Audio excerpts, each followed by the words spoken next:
Welcome to On the X. My guest today is Dr. Angus Fletcher, a neuroscientist whose work bridges the worlds of literature, cognitive science, and creativity. He's a professor at Ohio State University and a core faculty member of Project Narrative, one of the world's leading research initiatives exploring how storytelling shapes human thought, emotion, and behavior. Angus's research centers on the brain being a story machine that uses narrative to solve problems, generate emotion, and imagine new possibilities. His newest book, Primal Intelligence, You Are Smarter Than You Know, explores how ancient forms of intuition and imagination still power human innovation today.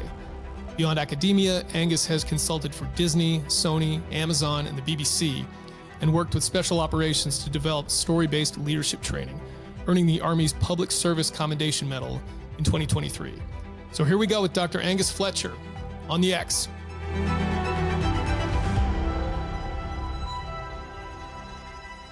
It's something I think about actually a fair amount as it relates to history. And that is, yeah, of course, it's written by the victors. We know that. And yeah, to your point, I've been on combat ops where people are telling a slightly different story at the end of it. And we were all just there and just, but you have limited field of vision. Certainly, if you then take it down to night vision goggles where you're, NVGs, based on what you can see through that, you're limiting your sensory input even more. And yeah, it's like people have different interpretations of what happened literally right afterwards. Never mind, and I'm sure I'd love to talk to you about this, never mind the sort of degradation of memory over time as it stands, right? Like this idea of, especially traumatic stuff, as I understand it, your perception of that as you recall it over and over and over again can degrade, where certain pieces of the information change materially. They did some kind of study, I think, with people that witnessed 9/11 that were basically on the ground there, and they interviewed them. I don't know what the frequency was, but right after the occurrence, and then 3 months later, and then 6 months later, and something. And it was like a substantial percentage of people over time, and it got worse. Their story materially changed but they didn't know it, right? They thought, no, this is exactly what happened, right? Yeah, no. So to your point, if you do an immediate hot wash, right? Yep. You still will only capture a portion of it. And what this whole idea is, it misunderstands the human brain. The purpose of the human brain is to win. And the way that the human brain wins is it creates a plan that's going to influence the environment. And another word for a plan is a plot, is a story. So your brain is winning when it's actively telling a story of what it wants to happen. And almost any combat situation is essentially a battle of stories. You've got the story that you want to impose on the enemy, and the enemy has the story that he wants to impose on you, right? Each of you has your past victory. Same thing if you're playing football or any kind of competitive sport, right? Each of you has your narrative of what you want to happen next. And that means that at any given moment when you're in that environment, you're both inhabiting the present, but also the future. And you're often inhabiting multiple futures. So when we work with successful operators, and I'm sure you fall into this category, if I ask you at any given moment what's happening, you might be able to tell me 3, 4, 5 possible futures. Like even as you're listening to me talk right now, you're probably imagining 3 different ways you could respond. Absolutely. To it, right? Yes. You know what I mean? Yep. And so the reality is that there is not a single story, because at any given moment, any given operator is actually inhabiting multiple different futures. And then to your point about trauma and whatnot, the way that the human brain works is it holds on to strongly negative events because it wants to process them for wisdom. So there's this fundamental misunderstanding, I think, which is a lot of times perpetuated, frankly, by civilians about what trauma is. So like basically, if you ask a lot of civilians what trauma is, they'll say, well, it's something bad that happened to me that I didn't like, And it's like, no. What a trauma is your brain remembering something. So actually, there's lots of events that occur in the world, and your brain remembers some of them in a negative fashion. And your brain didn't need to evolve to associate a negative memory or even a negative emotion with those events, right? You could imagine a different kind of a brain that just experienced something negative and didn't attach that emotion to it. So why is it attaching grief to that, for example? Or why is it attaching shame to that? It's because your brain is saying to itself, there was something in there that I want to learn from. And another way of learning is processing it and then integrating it into your story of life. And so a lot of what happens in a healthy brain is you start to process grief. And so you might say later on, something that was really painful to you, on a combat mission, you might say later, I'm grateful for that. I'm grateful for that because it taught me something about myself. I learned from Hmm. that. And so, I see this with that's called anti-fragility in successful operators. Yes, right. Yep. They're not changing their life story, but they're developing their life story. And that's why if you ask someone after the fact what happened, of course they'll have a different perspective on it because they are a different person. Yeah.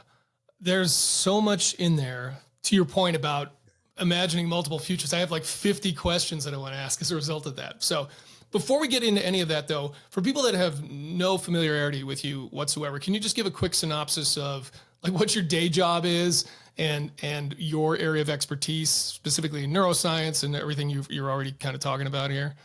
Yeah, so I'm a professor who has this background in neurophysiology, which is basically studying living brains. So that's Okay. kind of a creepy thing. Like we literally, study brains as they're alive and then slowly dying as we do various, alarming things like put, toxins and what into them to see how it affects their function. And so I, as a young researcher, developed this alternate theory of intelligence. And, that alternate theory is that the human brain is smarter than computers, to be very basic about it. And that, AI might be very powerful, it might be very smart, but it's smart in different ways than we are, and ultimately we're smarter than it, be a short way of saying it. And so for a long time, I was considered to be maverick, maybe even stupid by other researchers. They're like, "Oh, you think humans are smart, huh? Did you see all these dumb things that humans are doing?" I'm like, "Yeah, I see Yes. humans do dumb things all the time, but I also think that the smartest and most incredible things in human history and in history were done by humans. The art, the science, the technology, whatever, right? And that's what I want to understand. I want to understand those smart people. So anyway, my basic theory of the brain is that what makes the human brain smart is unlike a computer which sits around and passively absorbs information and finds patterns and probabilities, the human brain initiates new actions. It's constantly starting new endeavors. And another name for a chain of new actions, right, is a new narrative, is a new story. So the human brain is constantly imagining these new stories and making them happen. And so that's kind of me in a nutshell in terms of my research. And the reason that I'm on your show, I think, is because after I was considered nuts for a long time, It's I got just this. because your name is Angus. That's it. I was That's like, right. we got to get him on. Yep. Got to get this guy on. We haven't had enough Angus's on. Yeah. So I get this call like 4 years ago from the U.S. Army, and I do have some Navy connections, which I can talk about if you'd like. But this call Yeah. came from the U.S. Army, and they were like, Yeah. "Hey, you've got this totally crazy theory, but it really lines up with what a lot of our operators say, and it lines up with a lot of how they think. And we want to talk to you because we're having this problem, which is that young folks coming out of college, we're having a harder and harder time transitioning them into becoming operators." And we think that something weird is happening in the school system where these really smart kids are going into the school system and actually their intelligence is kind of being taken away from them. And we're having to spend longer and longer in special operations getting them to have common sense or getting them to be able to come up with new plans, getting them to have initiative. And we want to see, Professor, if we can work with you to put together a kind of a new training pipeline or some new training protocols that'll accelerate young people and get them faster up to the capabilities we see in our most experienced operators. And so that's kind of the kind of like backstory on me.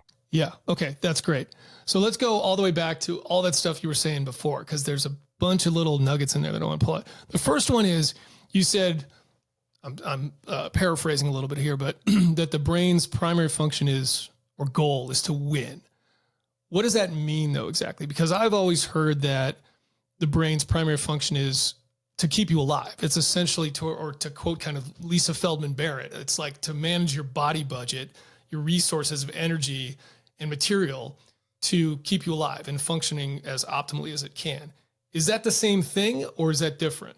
That's totally different. No, so that's the theory Okay. that I disagree with. So this Oh, whole okay. Okay. idea, So break this this down. whole, this whole idea of like optimizing performance and all these kinds of things, this comes to us out of these logical computational models Mhm. that emerged in the 20th century and that now dominate modern psychology and modern business. And at the root of them is a philosophy known as design. Design is about kind of optimizing a given structure, so that you get the most out of it. Design was debunked in the 19th century by someone called Charles Darwin. What Right. Charles Darwin revealed is that life at its root is war. And that makes a lot of people uncomfortable because a lot of people think, well, if life at its root is war, then life must be bad. No, actually, what that means is that conflict is the source of growth. Mhm. Conflict is the source of wisdom. We have to stop trying to optimize systems. We have to stop trying to create artificial harmony and perfection in life, And we have to instead start leaning into tension and discomfort and pain and seeing those negative things as sources of growth. And the cool thing about growth is you don't know where it's going. You don't know where it's going. And so a huge part, I think, and this is one of the things that I've loved working with operators about, is operators have this just incredible openness to the future. And that allows them to survive in the most volatile and uncertain environments. And meanwhile, folks that you talk to who are focused on optimizing, who are focused on all these kinds of, 21st century business practices are freaked out by volatility.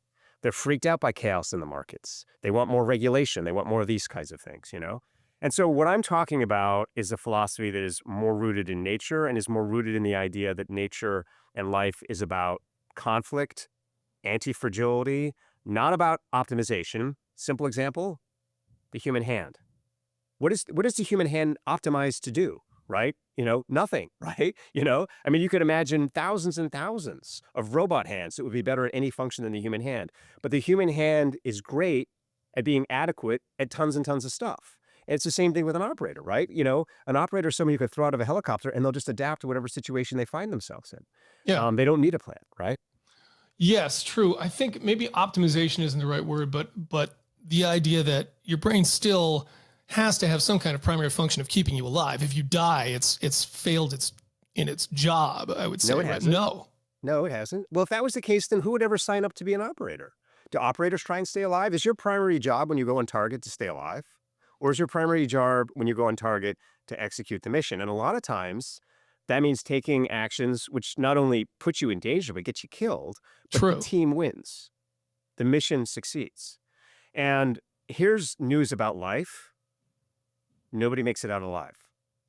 So Agreed, of course. if the job of intelligence is to keep you alive, then it's over. But if the job of intelligence is to join you in part of a greater story, a greater plan that lives on after you, and a huge part of intelligence is discovering your part in that plan and figuring out your part in that greater story and advancing that story and being part of a team. You see where I'm going here? And so I do. Yeah. I'm trying to figure out though, are you saying, is that uniquely human, or is this something that is shared across, the animal kingdom, other mammals?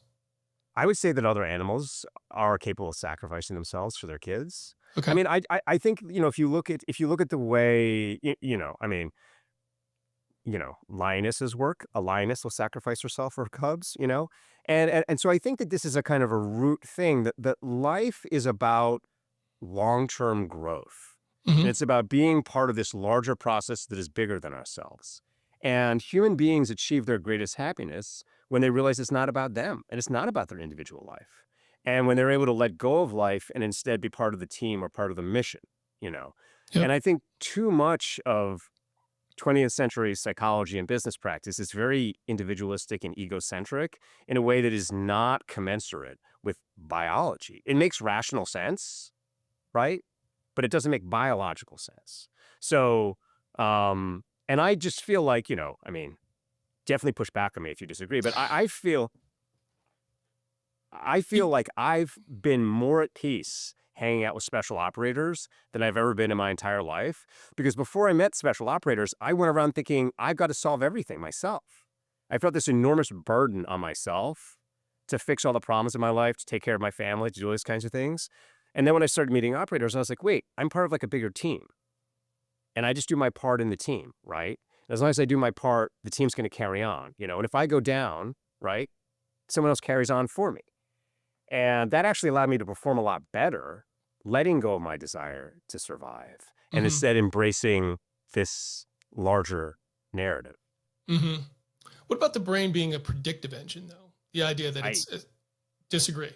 I totally disagree. Yeah, no. So this is Interesting. so these are all these ideas all emerge from these computational theories of mind. So by the way, thank you for not hanging up on me, because No, it's these fine. are It's great. these are all the theories that have come to dominate modern sports psychology. Mhm. All these areas that you're talking about. This Yep. idea that the brain is a kind of information sense-making machine, which, like an AI, like a computer, is constantly predicting probabilities, tuning itself in response to them, so on and so forth. Um, the human brain is an incredibly low power processor. So it actually is running less power than a light bulb most of the time. It doesn't have the power to be doing all these kinds of predictive processes. Actually, what it's trying to do is initiate action and just see what works. And a lot of times it doesn't have a strong sense. Like when you talk to operators in combat, and now this might be because I work with the Army, and maybe the Army is a kind of less intelligent group, than the Navy. But when you talk to most guys, Yeah, as I was reading the book, I was like, "Oh, what a bunch of idiots!" No, I'm kidding. That's right. That's right. These Delta guys, what are they doing? A lot of times what you're doing is you're just trying to force your enemy to make a mistake. Hmm. You're trying to influence the environment so that something unexpected happens that you can seize onto. You don't have like this elaborate 45-dimensional kind of chess plan that your brain is running, You're just trying to act with speed, surprise, violence of action, because that's going to disrupt your opponents. By disrupting your opponent, that creates opportunities that you weren't expecting, but the moment you see them, you can grab onto them and then use that to, again, influence the situation, cause more chaos in his operations until finally his will is broken and you win. Mm-hmm. Okay. Is there a difference though between, like I think we're not conflating, but we are definitely doing a little bit of interchange between brain and sort of you, right? Like sort of the idea of your experience versus brain, which obviously there's an interplay there, but I'm not sure those are exactly the same thing. I would say they're not, but correct me if I'm wrong on this. But is there something to be said in a difference between conscious action, kind of what you're talking about? Like, I'm going to make a decision. I'm going to consciously decide to do something that's difficult or dangerous or whatever, versus unconscious or subconscious action, right? Stuff that's happening below consciousness. I don't know if there's another word for that. That's more internally based, that the brain is doing. Because there's other things the brain certainly does to control our bodies that we're not sort of consciously doing anything about. It's just kind of happening, right? Yeah, I mean, very little of what's going on in your brain are you conscious about. Mm-hmm. Right. And that's why most of your best ideas are not things you consciously develop. They just pop into your head, Sure. Yeah. And if you work with great athletes or you work with great operators, as I've been fortunate to do, they're able to almost spontaneously do these remarkable things. They spontaneously come up with a plan. And then a lot of times, kind of per what we were talking about earlier, you ask them, what did you do? And they won't even remember. Mm-hmm. Because it was happening, if you talk to a running back about how somehow he hit that hole, or, you talk to the receiver about how, they somehow moved their body and this, and they won't even remember it. And they'll have to watch it on the replay to be like, oh, that's what I was doing. And that's because it's happening in these non-conscious parts of the brain. And those non-conscious parts of the brain are part of what we would call the premotor cortex. That's the part that initiates actions, that initiates plans. And this is part of this whole part of the brain that isn't understood or really studied by modern psychology, but where I would say the majority of human intelligence lies. So most modern psychology is based on studies of vision and the visual cortex. And the visual cortex is a kind of computer. It's all about pattern matching. It's all about predictive, all this kind of stuff that you've been talking about. That's why there's often a lot of talk about visualizing and whatnot if you talk to sports psychologists and so on and so forth, But actually, to your point, most human intelligence is action, not vision.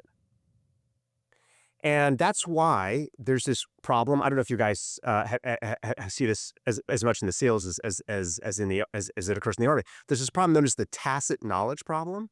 Mm-hmm. And that problem is that experts don't know how to explain to non-experts how they do something. Oh, yeah, sure.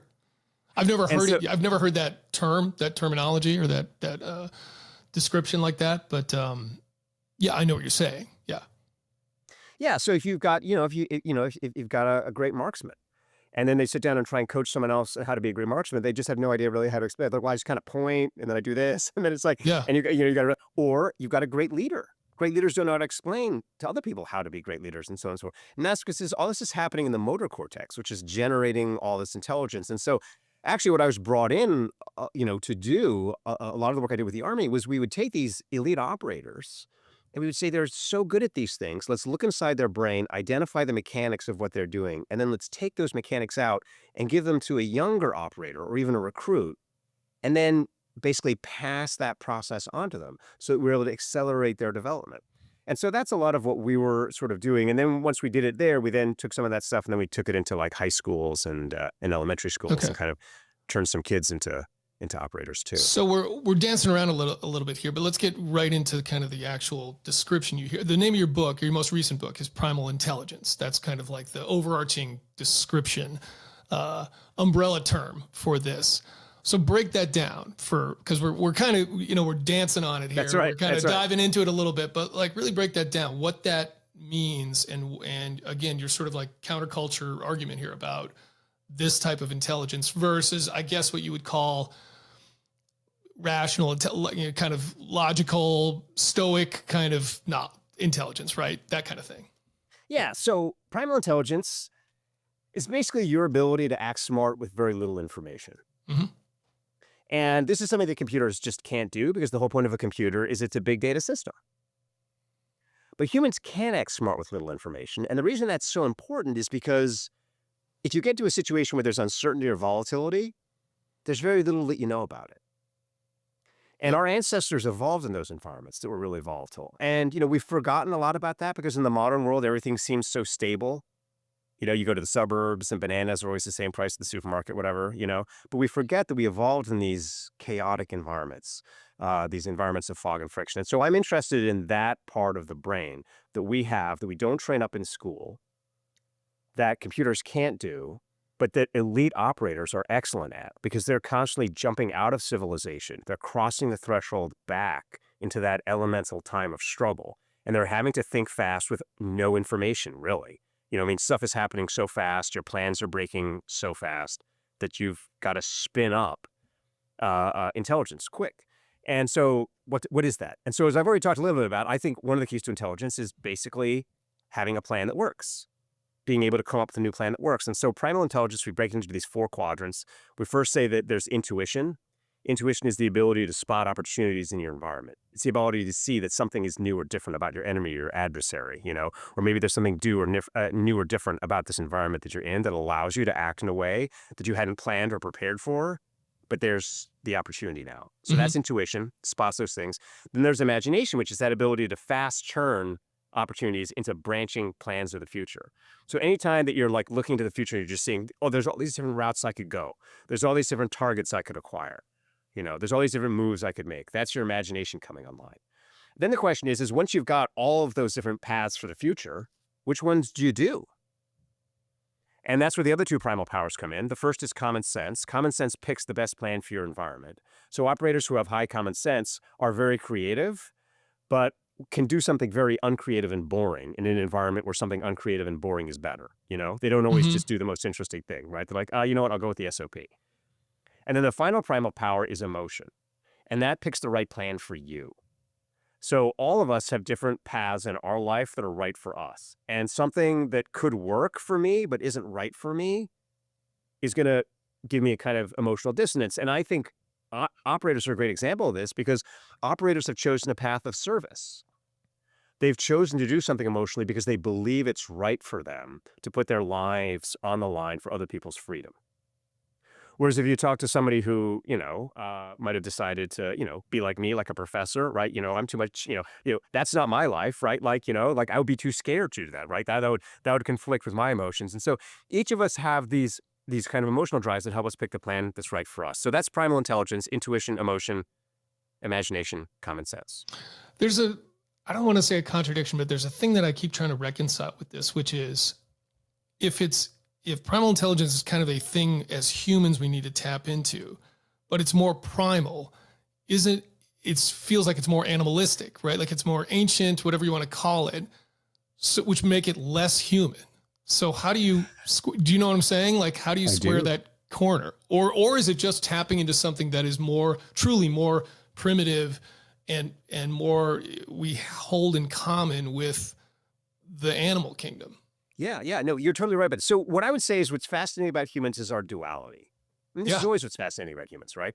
So we have a primal side, but we also have this rational side. And this rational side is great when we're living in a data-rich environment, when things are stable, when we're not facing an adversary who's constantly disrupting our plans. Then reason, math, all these things are wonderful and beautiful. And we as humans have the ability to transition into that way of thinking. But then when we're in this other environment, which is more volatile, which is more conflicted, we can toggle over to this other side of ourselves. And the point of the book is not that we should always be primal all the time. The point of the book is that we have this ability and we're losing touch with it. And Oh, because we're losing touch with it, yeah. no. Keep We're, going, keep going. But I'm head nodding violently here, and and, this part of what you talk about, I'm in complete agreement with. So keep going. and because we're losing touch with it, what's happening is we're becoming anxious. We're raising a generation of kids that can't fend for themselves, that just are sort of just stuck in this cycle of school and then being put into jobs where they're constantly being told what to do rather than having the opportunity of freedom and self-determination that they were born to inherit. And so the main point of the book is not that you have to suddenly, go back to to acting like your million-year-old self all the time, but that you have that in you. And Yeah. if you need it, it's there. And don't be scared when the world gets volatile. Don't be scared when you look out there and you see that you don't understand the future or that you're in a conflict-rich environment. Instead, say, I've got that inside me and I can handle it. Mm-hmm. By the way, do you subscribe to like the triune brain kind of model? It's idea of, lizard brain, emotional brain, mammalian brain, and then rational brain on top of that. There's sort of three distinct things where those things, that capability comes from specifically. I mean, I wouldn't put it exactly like that, but I'm definitely open to the idea that our brain has evolved over essentially 500 million years. Right. And as a result of that, we have all these different powers in our brain. And I think there's one view of thought, which is that the older parts of our brain are dumber and we need to get rid of them. Yeah. But my view of thought is no. All of those parts of our brain are good for different situations. They're different tools. It's just like, how the old guy on your team can suddenly be the smartest guy on your team in one situation, right? You know what I mean? For sure. A lot of times that is true. Yes. Yeah, because he remembers something, that you young guys don't know. And so I just believe that By the way, thanks for calling me a young guy. I appreciate that. So your brain, I think, another way of saying this is what's happened a lot in the modern world is we've been taught to hate our own brain. Yeah. So we're constantly being told that our brain is born with all these biases, that we've got to get out of, and you can't trust your own brain, and you've got to second guess yourself, and this is having an incredibly deleterious effect on young people. They no longer trust their own instincts. They no longer trust their own intuitions. And the most powerful thing you have in life is your own intuition. That doesn't mean your intuition is always right. Your instincts aren't always right, but they're your first go-to place for learning. And then you try them, and then you learn from the feedback, and you grow over time. And young people now are constantly just looking for the right answer because they're no longer trust themselves. And because they're always looking for the right answer, they become dependent. And then whatever they happen to see on their screen at any particular moment is what they think must be the right answer. Yeah. You know what I mean? And so they don't develop that strong sense of self. And a big part of what I'm just trying to say is, no, your brain is not perfect, right? A lot of us do a lot of dumb things. Smart people do a lot of dumb things, right? Yeah. But your brain is the only thing you got, and it's pretty smart. And instead of distrusting it, start to learn that there's a lot more in there than you've been told by the modern world, and start to access that ancient intelligence and start to see what it can give you before you start turning to other folks for advice. Look to yourself, develop that autonomy, develop that independence.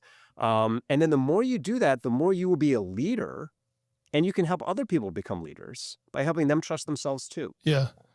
The issue I have with that whole triune brain model theory is that it's not like lizards just have a lizard brain, right? They have very similar parts to their brains as we do. Yes. They're organized slightly differently. They're different sizes, that kind of thing. Yes. And so I just kind of have a problem of like, well, that's not exactly true. It's not like all of a sudden, boom, this other part showed up and now they're mammals and now we're humans with this. It's just not kind of true. I find neuroscience fascinating though, for that reason, for things like it's not about size, right? Like an elephant has a bigger brain than us, but we clearly can do things that they can't. So that's not kind of what's going on. The whole idea of metacognition and once you you go from having an experience to realizing you're having an experience, like all that stuff is just so fascinating to me. One thing that's in there though that I still struggle with is even the distinction between rationality and emotionality, or rationality and intuitiveness. Are those truly completely disparate things? Or are we just talking about kind of a spectrum of kind of energy, right? But whether we kind of classify it as sort of a cognitive intellectual energy versus an emotional energy. Because the longer I've gone, the more I think I don't know if I'm just making a hard line in the sand that isn't sort of more of a sliding scale kind of thing. I will say one of the things that you said there, which I completely agree with, is we have become way too dependent on our rationality as a species. And I even fault philosophies like Stoicism, which I think have a lot of value, obviously, but it's almost, hey, we don't need to your point, that old primitive stuff, we don't want to have to deal with that anymore. We shouldn't have to deal with that anymore. Like, let's just use our logic and suppress that. And I think it's detrimental, deleterious, to use your word there, in so many ways, emotionally, physically. I mean, I've seen the effects of that of um, operators, certainly, like not being able to process our emotions. That kind of thing is really important. I did a podcast interview with a guy named Connor Beaton, who's got a book called Men's Work. And he had a great quote in there, which is, if you're only paying attention to your thoughts and not your emotions, you're missing half the information, right? Like, it's Yeah. another data source and you're not paying attention to it. And that's something that I certainly have had to come to terms with the older I've gotten, is like, man, I lost touch with that and had to get it back. So to that point, how do we start to kind of tap into these things that you're talking about? And one other point of clarification I want to make too is instinct and intuition the same thing? Are those words No. interchangeable? Okay, can you tease that No, no, apart for no. me? Yeah. So, your instincts are sort of hardwired behaviors that you've inherited from your ancestors. Your intuitions are things you spot in the moment that you think could work now. Okay. So your intuition is your ability to be alive to whatever new environment you happen to be in, whereas your instincts are these kinds of older, more ancient legacy behaviors that you're given. Okay. Got it. To your point about emotion, so I totally agree with you that emotion it's the smartest thing in the human brain. And we know this. First of all, it's the most ancient thing in the human brain, but it remains the most powerful part of the human brain, even now. And the problem in the modern world is we don't understand how emotion works. And because we don't understand how it works, we try and kind of push it away. So I'll just give you a couple examples of why emotion is important. Anger. Anger is one of the most important emotions in the human brain. Why is anger so important? Anger starts to fire in your brain when your brain realizes that it only has one plan. And the reason that anger starts to fire in your brain when it realizes that it only has one plan is your brain has learned over long history that a plan acted assertively is more likely to work. Mm-hmm. So once your brain realizes I'm down to my last plan, right? I don't have any other options that I can see. It starts to get really aggressive because it's like, this is my last shot and I better go at it with everything that I've got. So that's smart. That's smart because that works most of the time. Now, the problem is in the modern world, our brain doesn't understand that it has more time a lot of times than it thinks that it has. And so instead of responding to anger with getting angry in the modern world, a lot of times it's better to say, hey, my brain is telling me that I've only got one plan. Maybe I should pause and try and find a second one. And so what we do with operators all the time is we say to them, hey, when you're in a combat situation, your anger is keeping you alive because you actually don't have time to come up with another plan in that moment. Mm-hmm. And by driving that plan forward, right, you're saving a life. But then when you come home and you're having an argument with your kids and then you're getting angry, right? Because your brain's like, there's only one way to solve this problem, right? You know what I mean? And, it's like, no. Actually, you've got more time in this situation than you do on the battlefield. So read anger as a signal to make a second plan. What could a second plan be? Well, maybe you could talk to your kid differently, right? Maybe you could do all sorts of other kinds of things in the home space. So we work on that. And so that's a simple example of how anger is really smart, but by understanding it in your kind of metacognition way, you can get even smarter. Yep. Because instead of just falling into anger, right, like you do in a fight or in a life or death situation, you also in a more stable situation can respond differently by engaging imagination and coming up with another plan. Another way that emotion is critical is a lot of what we see with operators today is they come home with what is generally referred to now as moral injury. I'm sure you've probably talked about this a lot. Yeah. And so a lot of times moral injury will occur when you do something that you know is wrong in your heart, but you feel like you've got to do it because somehow you're under pressure from command or some other force to do it, And so your emotion is designed to protect you from moral injury by resisting.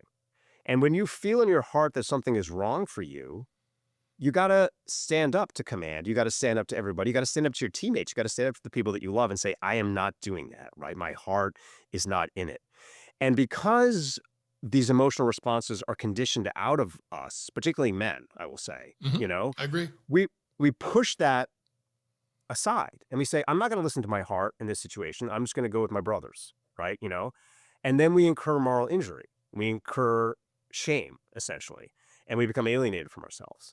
And, one of the things that we work on a lot, particularly young operators, is if you feel something is wrong, don't do it.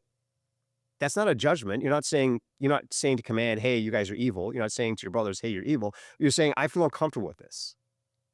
Maybe there's another way.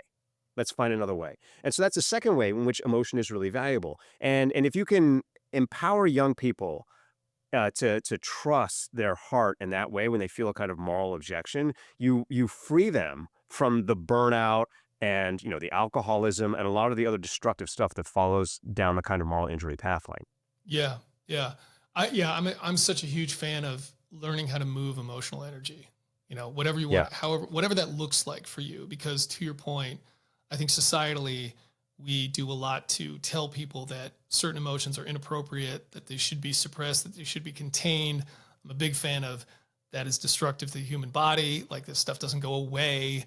And to your point, a lot of times with men, we're not comfortable with crying with that kind of form of energy. I think it can be the other way around too. For a lot of women, I think historically we're taught that they could be sad, but they couldn't be angry. Yeah. So, and to me, those emotional energies, they're sort of two sides of the same coin. So you end up overcompensating a lot with the other one, which is why I think a lot of men, they default to screaming. Like it's like they haven't been sad their entire lives, or for 20 years they've suppressed every emotional urge to cry or something. So they lash out at people and they yell because it's like finding a way out. And then conversely, and again, this isn't like straight down the line for gender, right? But sometimes, like, I think that if you've been taught you can cry but you can never be angry, you do that. You weep to yourself and you apologize all the time, and you engage in behaviors to kind of move that in a different way. That's my experience anyway. I think We that's kind of, totally brilliant. And I yeah, totally agree with that. And I think, what anger is anger is part of your threat response.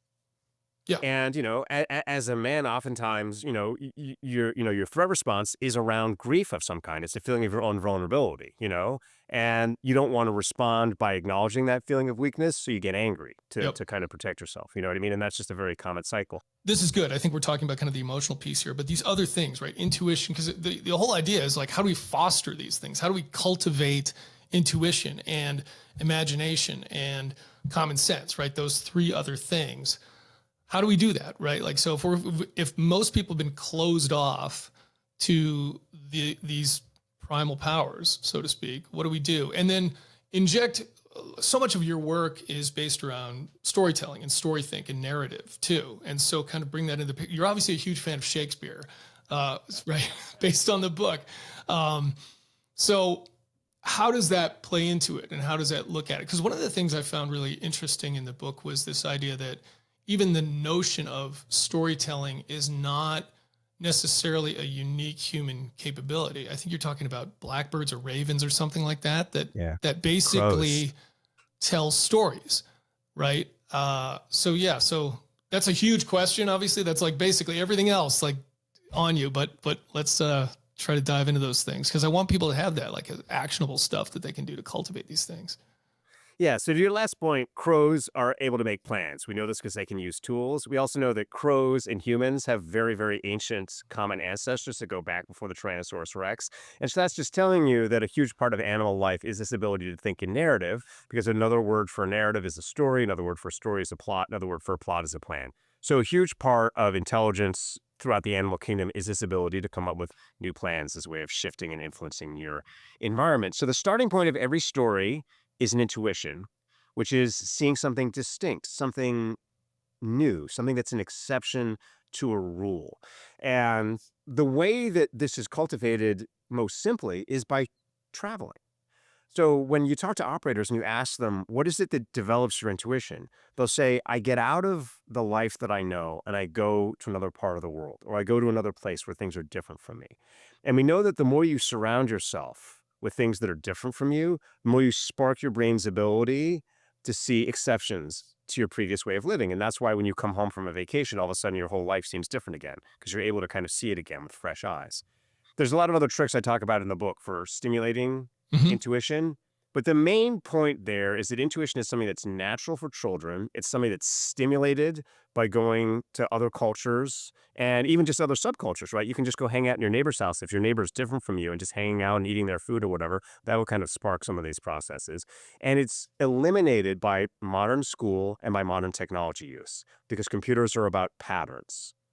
Computers are about the opposite of exceptions. Yeah. Computers regress exceptions to the mean, and so the first thing is just start to get in the habit when you see something that's different or unique about someone, don't judge it. Double down on it. This is the basic structure of a story. What is a story? A story starts with a hero. A hero is an exception to the rules of his world. Does the hero give in or compromise? No, the hero doubles down. And the hero changes his world by making his world more like him. So intuition is the starting point of every story. Then there's imagination. Imagination is the ability to see that there's not a single right way to do anything. There are many paths up the mountain, and all those paths can work. And one of the ways that we often work with young people on this is we shift their understanding of optimism. So when we work with a lot of younger people, we find they suffer from this thing known as the optimism paradox, which is that the more highly they rank themselves as being optimists, the more fragile their optimism actually is. So they'll say, like, I'm really hopeful, I'm really hopeful, I'm really hopeful, and then bad things will happen, and then they'll give up very Oh, quickly. interesting. Huh. Yeah. And I think I've never been actually part of a world in which more people have claimed that optimism is a good thing, but there's actually more pessimism in the world. And so why is this, right? And it turns out it's because people do optimism wrong. So if you look inside the mind of an operator, what optimism isn't this will work. So if you ask your average person on the street, they'll say that optimism is the belief that whatever I'm doing is going to work, right? No, if you look inside the mind of an operator, what's happening there is they're saying this can work. That's actually what optimism is. And the more your brain tells itself this could work, as opposed to this will work, what that means is that if it doesn't work, your brain doesn't get pessimistic because it's like, well, I didn't tell myself it was going to work. I just told Hmm. myself that it could work. Do you see what I mean? Yep. So that's where you start to develop this anti-fragility thing. And the same process of thinking that way, if you start thinking this will work, you start narrowing in on a single thing that you're convinced is going to work. And then you think my life has to go this way. And then when it doesn't go that way, you fracture and give up. Whereas if you're thinking like an operator, you're constantly thinking all these different things could work. And you're multiplying all these different possibilities, and you're not committed to any of them. And then when one of them starts to happen, you're like, great, this is working. Let's go with it, right? Yeah. Let's all get on board, we'll follow that, as long as it goes. And then you start seeing more opportunities. And so to cultivate imagination, it's just this simple shift out of thinking, it has to be this way, this will work, into thinking there are many things that can work. And then the more you start to embrace that opportunity, that kind of philosophy of life, the more you start to see that you develop anti-fragility. How is common sense different from intuition? That's one that, right? So when I Yeah. think of that idea of intuition, of sort of just feeling like to me, the way I kind of like Yep. conceptualize it is like it just feels like it's the right thing for whatever That's right. reason, right? Which actually I'd love to get your take on even how that works, right? Like, is there some level of information that we're processing there, however minute, to come up Yeah. with, or is it legitimately just some kind of innate thing where there is no information, but for some reason unknown, it just, yeah, that feels right. I think that's such a fascinating thing because, like I said, it's something that later in life, I certainly grew up as somebody who I think went very much the logical route, like understand things, structurally get it, math problems, got it, understood, very empirical. Yep, let's weigh all the evidence, pros and cons, go with this, that kind of thing. And then it really wasn't until even in special operations, I suppose there was, yeah, exactly what you're talking about going on. Like, hey, this feels right. Hey, what about this? A lot of imagination, certainly that creativity, but never was it so kind of explicit where it was like that guy's really intuitive, that kind of thing, or somebody who leaned into it intentionally, almost ignored logic. Like, well, I'm not even going to pay attention to the evidence. I'm just going to go with what. And I've met people like that now too, that are like, I don't give a shit what the data says. Like, I'm just going Yeah. with my gut.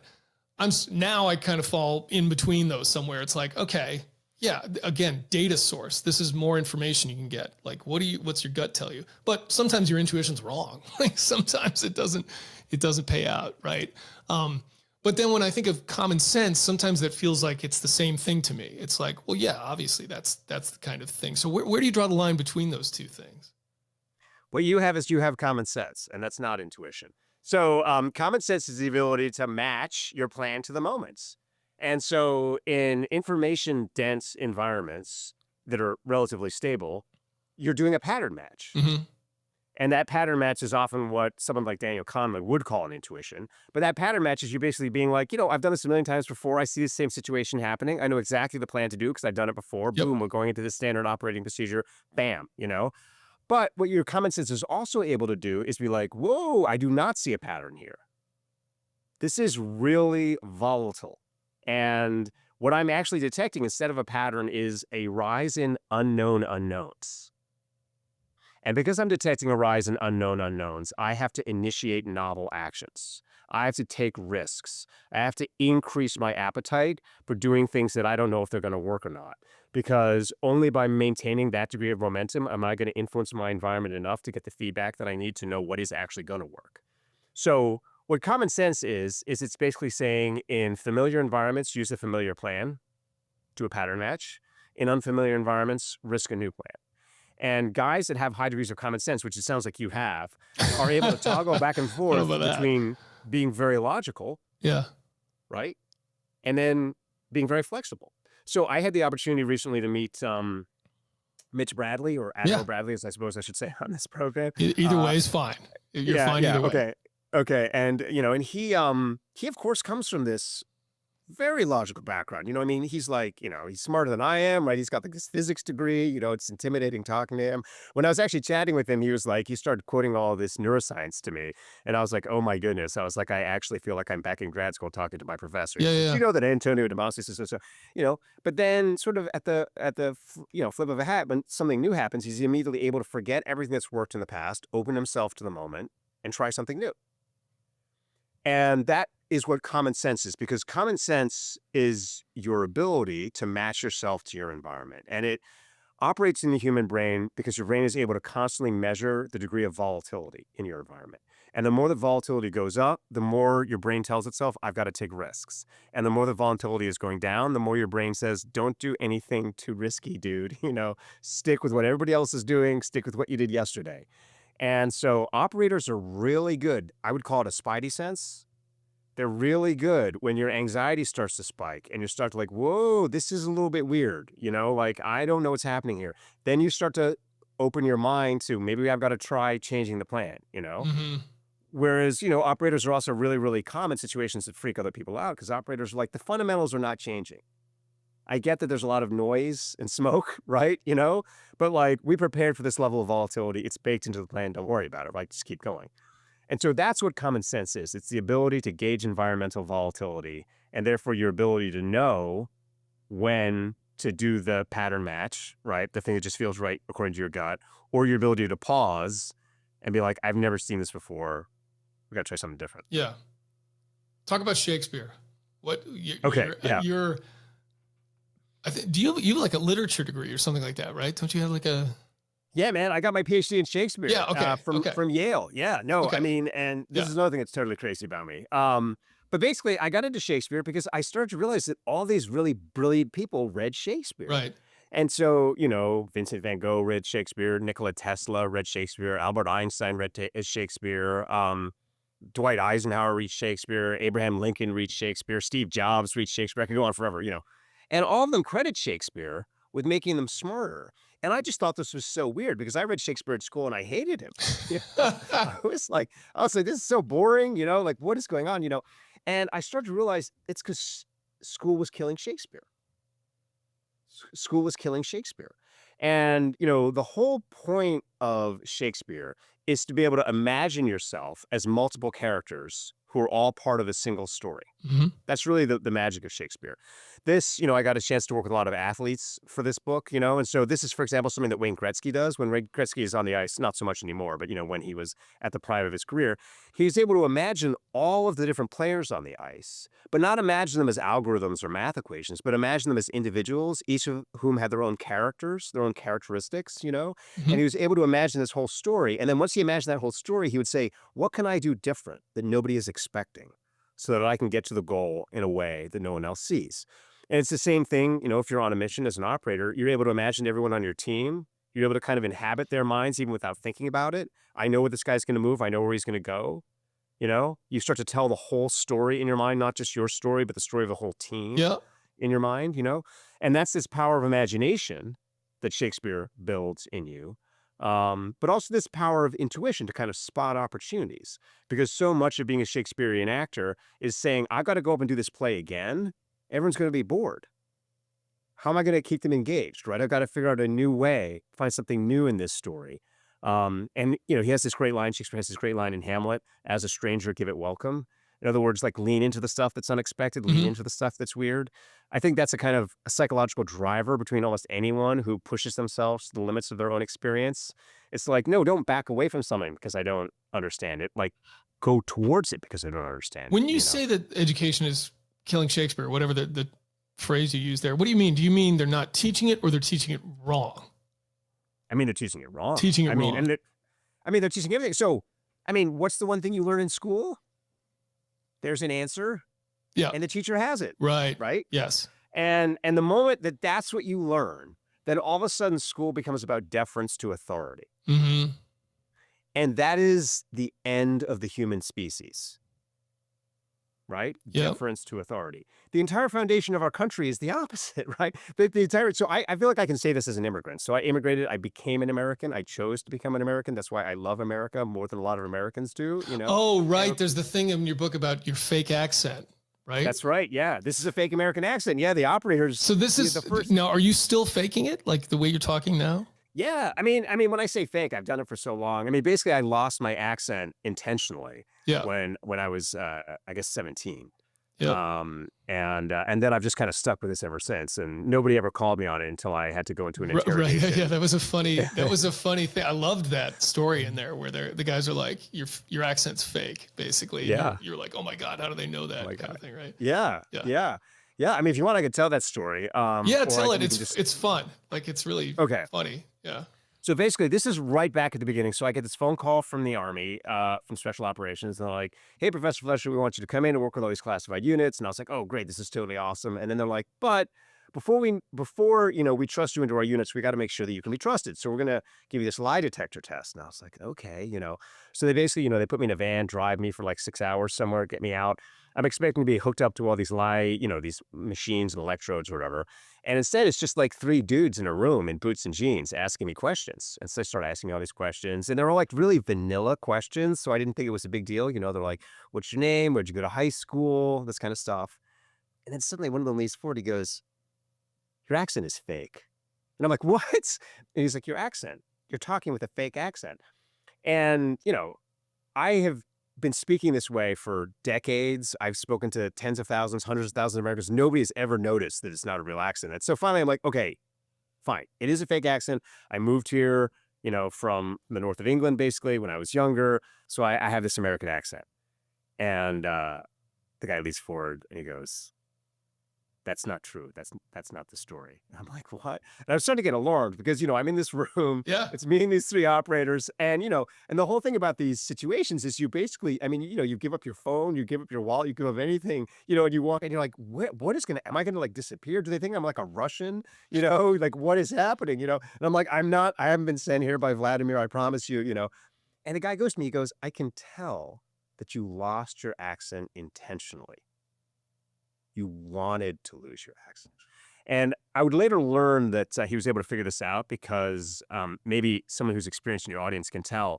I basically broke my bowels. So if you're trying to lose your accent quickly, what you do is you target, like if you're an English speaker, Uh-huh. if, like I am, you have a particular A sound, it's a certain A. And if you want to get rid of that A, you just break it in like a kind of like really obnoxious way, like I'm breaking it now, so you break your accent. So I broke all my vowels basically, and he'd figured that out. And he's like, tell me the story about, why did you decide you wanted to lose your accent? So I had to tell him this whole story about how I came here, had this English accent. I got bullied for my English accent as a kid. And then I had this reaction, which at the time made sense to me, which was, you know what? I'm being bullied for my accent. I'm not going to lose my accent. Like, F you. You know what I mean? Yeah. Like, I'm going to keep my accent. Like, I'm going to double down on it. And so basically, I hung on to my accent because I was being bullied as a kid. But then what happened was this weird thing, which is I kept the accent into my teenage years. And it's like, I'm basically an American now. And I still got this English accent. And the first time, whenever anyone meets me for the first time, they're always like, oh, did you just get here from England? And I'm like, no, I've lived here for like years. And so I decided before I went off to college that I was just going to lose my accent, be my authentic self. A stupid move, by the way, because if I'd gone to college with an English accent, I would have been much more successful in the dating scene, I'm sure. But regardless, this is Right. what I did, Yeah. right? And these guys picked up on it in like 2 minutes. Yeah. They picked up on it in 2 minutes, and so that's just a little bit of an example of how they're able to kind of like pick up on these these tiny signals and uncover who you actually are. Talk about AI a little bit, because you definitely rail against AI I do. in the book. You seem to have a high disdain for AI. I do. I have very But there's high a disdain. couple questions I want to dive into about it. One is, you sort of are saying, hey, AI can never do these things, this sort of primal intelligence type stuff. I'm curious, like, certainly they can't do it now, but I'm kind of like, well, maybe it could eventually. Maybe it develops some kind of similar ability. Maybe it doesn't obviously come from the same place. It doesn't have some evolution like we do, and it's not organic. But maybe it figures out a way to either mimic it, or I don't know, it becomes sentient like the Matrix, and all of a sudden it can do something like that. So I'm kind of curious, like, where you are with that now, especially considering the rapid acceleration growth in AI. But the other piece is, how is AI affecting us and our ability to do this kind of thing? Because I actually don't know if it's impacting these abilities, but I definitely feel like it's impacting our more sort of rational cognitive abilities, because we are foregoing it. We're sort of like handing it over to AI in a lot of ways. I had this conversation on a completely different podcast with somebody, where we were sort of talking about how through human evolution, it's like we now have to do physical training because we gave over all that stuff to machine. Went through like the Industrial Revolution and the Agricultural Revolution. So where we used to, just by our very nature, have to be physically fit, we had to go out and hunt things and plow, or not even before that, right? Like, we didn't work out because working out was part of life. Once we got to like, okay, we've given over all this physical stuff to machines and whatnot. Now we have to supplant that by going to the gym, because we don't get it in our daily lives. We're now at this point where we're potentially doing the same thing with our mental capacities, right? It's like we still have had to think, we've had to think more. And this is probably why we've leaned more into logic and rationality and that kind of thing. But now it's like, ooh, are we going to have to do stuff to mentally train ourselves because daily life doesn't involve it anymore, because we've just given it all over to AI? So those are the kind of two things that I want to talk about. Yeah. So let me pick up on the first thing first, and we'll talk about the second thing. So AI is never going to have a fraction of human intelligence. Never, never, never. And this is a mechanical thing. I mean, if I asked you, hey, if a hammer suddenly became conscious, Yeah. would it be able to saw a piece of wood? You would say no, it would just be conscious of hammering, And what people don't understand is that human intelligence is made up of lots and lots of different tools, lots of different physical mechanisms. And the reason that computation is powerful is it takes one single mechanism, essentially what you would think of as a NAND or NOR gate, which is sort of something that happens in our visual cortex, and just scales that one thing, which is amazing because it allows us to take one feature of human intelligence and multiply it and just scale it exponentially. So computers are so much smarter at that one little logic operation than any human will ever be, that they're an amazing tool. but they don't have any of the other tools in our toolbox, in our mental toolbox. And to get those tools, you'd have to figure out a way to take each of those tools and then build another whole new kind of hardware around each of them, and a whole new kind of machine around them, And maybe that'll happen in some kind of science fiction future. I don't know, but we're nowhere near that happening now. Okay. And so it's not about consciousness. Computers are, as I've said before, only capable of acting intelligently with high amounts of information.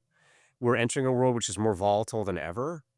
They are not going to take over from us. And, most of what we now think of as AI anyway are these LLMs, which are really going to have a very short shelf life. Mm-hmm. And I myself have been working in AI for almost 10 years now, which is one of the reasons you can go back and see 5 years ago, I was predicting a lot of the problems we're now seeing with these things. And so were many, many other experts in these areas. So this is a business bubble. There's a small number of people who just are trying to profit off of the credulity of the general public, is what I would say when it comes to this stuff. Okay. So anyway, so there's that thing. There's that thing happening. There's the other question about us getting dumber, I think, because of technology. And this is a deeper, more profound question, which is the question of civilization in general, which is what we do our whole lives is we try and make things easier for the next generation. Right. We fight and fight and fight so that other people don't have to fight those wars. Right. And then they grow up not knowing those wars, and then they don't have the capacity to fight them. Yeah. Right. And this isn't just about technology. I mean, this is just about the entire culture of being a fighter. And I think every fighter grows up concerned about their kid's ability to fight. Yep.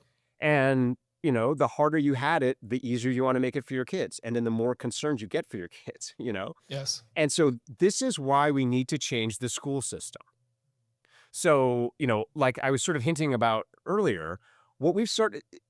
Special Operations has these amazing pipelines, these amazing training pipelines, where they are able in a very short period of time to activate all of these powers that humans have: the emotional resilience, the anti-fragility, the imagination, all these capacities, the humility, all these capacities that the ability to use anxiety productively, as opposed to the counterproductive anxiety that so many young people struggle with, right? Yes. Where they're like, oh my God, my anxiety is out of control. It's like, no, anxiety is a great thing if you know how to use it. It will keep you alive, And so Special Operations has all these incredible training pipelines for activating and putting people back in touch.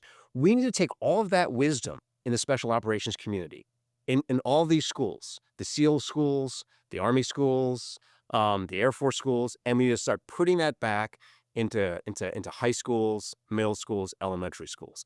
And we've started doing that. I mean, my team is doing this a little extent. We've done a bunch of stuff here in my public school district here in Ohio. We've shown that it radically increases student resilience to train them essentially like special operators. And we do these things. Hey, I taught my kids drown proofing when they were like in grade school, right? I taught them how to like tie their hands behind their, I mean, I didn't actually tie them up, but taught them how to swim without using their arms and legs, how to like that kind of resilience type of stuff. I taught them. Yeah. And it made them realize that they were more powerful than they thought they were. Yeah. Confident. You gave them that gift, right? And that's exactly right. And so the training that we do, it's super simple. But we shift authority in the classroom. And so we say, hey, in a typical classroom, the teacher brings in a problem, usually a math problem, and then tells the students they've got to solve this problem. And then if the students solve it right, the teacher rewards them, right? We say, no. In our classrooms, the student brings in the problem. And so, for example, we do this with elementary students. The students bring in the problem, say, what problem is bothering you? And they'll say, well, my parents are arguing and I'm concerned they're going to get divorced. They'll say this like right in the middle of the classroom. And then the first thing that will happen is the teacher will freak out because the teacher doesn't have an answer to the problem. And I'm like, that's the point. That's the point. There isn't an answer to this problem. So let's turn it onto the kid and say, what's your next step the next time that mom and dad are arguing, And we start to give them tools to help them train up their confidence and their imagination and their ability to make a plan in the face of their parents arguing, Yeah. And then we go through this whole thing and, then we say to them, hey, what's your plan? They give us the plan and we say, that's an amazing plan. And you know what? Didn't work. Your parents are still arguing. What are you going to do now? And what we found is that when we break their plan, they come up with a better second plan. And we break their second plan, they come up with a better third plan, all because we've given them this special operations training. And so that's the kind of thing we could be doing in school. And to your point, like once you start doing that kind of stuff in school, you don't have to worry about getting dumber because of AI.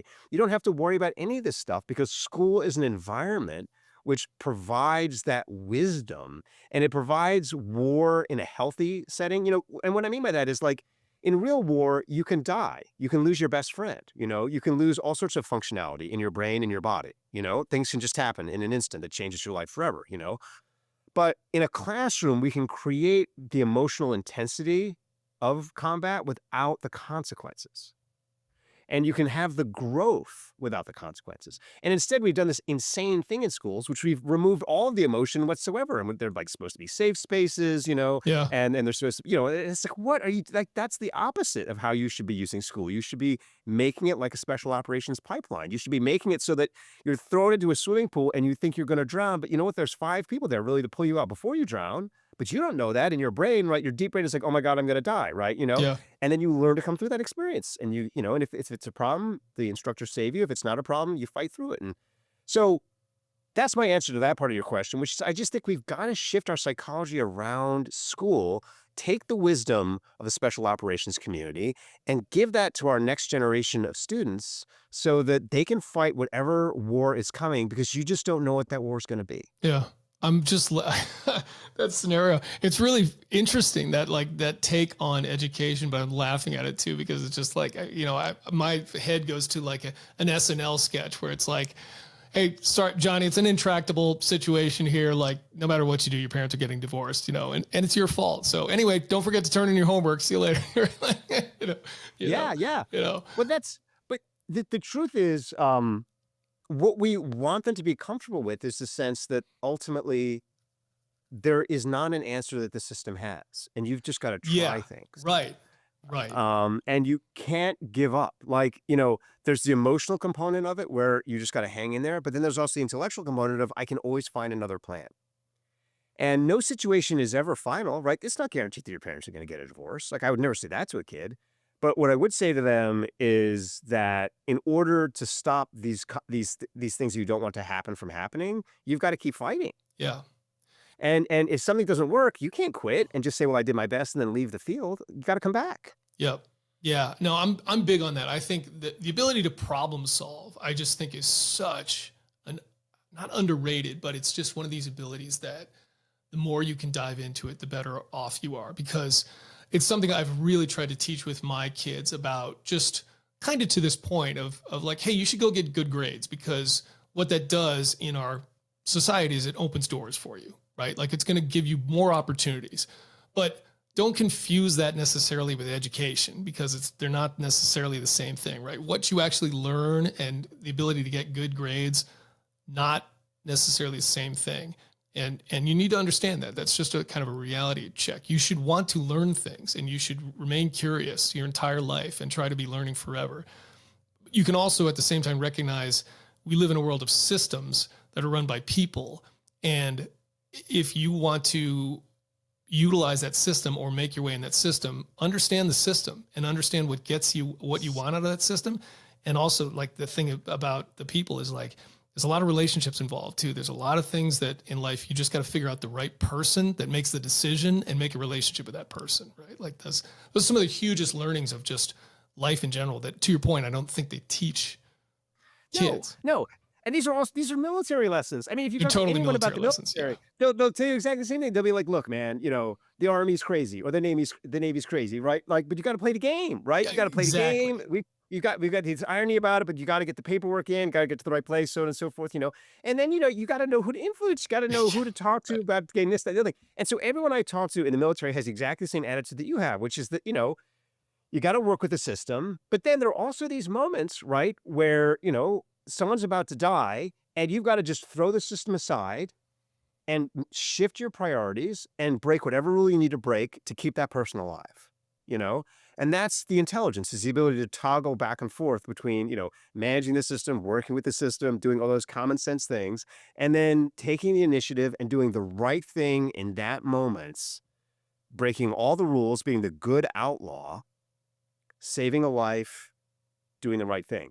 And kids don't learn any of that in school. They instead learn that the system is right, and they should submit to it, And then when something weird happens, they don't know how to do it. They just freeze. And so I don't think there's anything better that could happen to young people today than having some kind of military training, whether they want to go to war or not, whatever their ethics are. But that's so funny though, right? There's like an inherent irony in that, because you think of military training as the most structured, the most authoritative based kind of thing. I don't. I know that's what you're saying, but classically, that's what you would associate. That's the association you make. That's the civilian myth. Yeah. The civilian myth is that you go into the army. Everyone in the civilian world thinks that army people and that Navy people are programmed, that they're like robot killers, that they just do what they're told. Very true. Right? This is what everyone in the civilian world thinks. And then I can say as a civilian to go into your community and be like, this is not at all what happens. Basically what happens is you're told you've got to learn how the box works in order to go outside the box. Right? Yeah. You got to learn how to draw That's a well line said. I like that. I'll write that down. And so that's what the army teaches you. It's like, you can reinvent the wheel once you've learned the wheel, right? Yep.